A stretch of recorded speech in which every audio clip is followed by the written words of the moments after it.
தினமும் 25 ஸ்தோத்திர பலிகளோடு தேவனை மகிமைப்படுத்துவோம் வாருங்கள். தேவ பக்தியுள்ளவர்களை சோதனையினின்று ரட்சிக்க அறிந்த கர்த்தரே ஸ்தோத்திரம். அக்கிரமக்காரரை ஆக்கினைக்குள்ளாக நியாயம் தீர்ப்பு நாளுக்கு வைக்கவும் அறிந்த கர்த்தரே ஸ்தோத்திரம். எம்முடைய இருதயத்திலும் பெரியவராயிருந்து சகலத்தையும் அறிந்திருக்கிறீரே ஸ்தோத்திரம். யோனாவிலும் பெரியவரே ஸ்தோத்திரம். சாலமோனிலும் பெரியவரே ஸ்தோத்திரம். எல்லாரிலும் பெரியவரே ஸ்தோத்திரம்.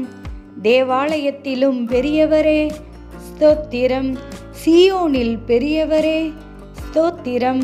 உலகத்தில் இருக்கிறவனிலும் எங்களில் இருக்கிறவர் பெரியவரே. ஆகவே உமக்கு ஸ்தோத்திரம். உமது அறிவு அளவில்லாதது ஆண்டவரே. ஆகவே உமக்கு ஸ்தோத்திரம். உம்முடைய காருண்யம் பெரியது ஆண்டவரே. ஆகவே உமக்கு ஸ்தோத்திரம். உமது சௌந்தரியம் பெரியது ஆண்டவரே. ஆகவே உமக்கு ஸ்தோத்திரம். உம்முடைய உண்மை பெரியது ஆண்டவரே. ஆகவே உமக்கு ஸ்தோத்திரம். உம்முடைய இரக்கங்கள் மகா பெரியது ஆண்டவரே. ஆகவே உமக்கு ஸ்தோத்திரம். உமது மகிமை பெரியது ஆண்டவரே. ஆகவே உமக்கு ஸ்தோத்திரம். உமது கிருபை பெரியது ஆண்டவரே. ஆகவே உமக்கு ஸ்தோத்திரம்.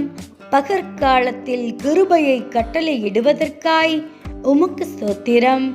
ஜீவனை பார்க்கிலும் உமது கிருபை நல்லது.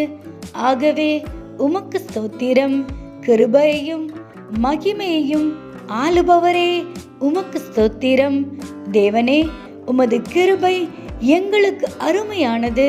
ஆகவே உமக்கு ஸ்தோத்திரம். தேவனே, உமது கிருபை என்றும் உள்ளது. ஆகவே உமக்கு ஸ்தோத்திரம். நாங்கள் நிர்மூலமாகாது இருப்பது உம் கிருபையே. ஆகவே உமக்கு ஸ்தோத்திரம். காலைதோறும் உம் கிருபைகள் புதியவைகளாய் இருப்பதற்காய் உமக்கு ஸ்தோத்திரம்.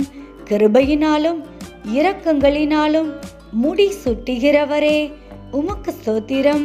முடிவில்லாத உம் இரக்கங்களுக்காக உமக்கு ஸ்தோத்திரம்.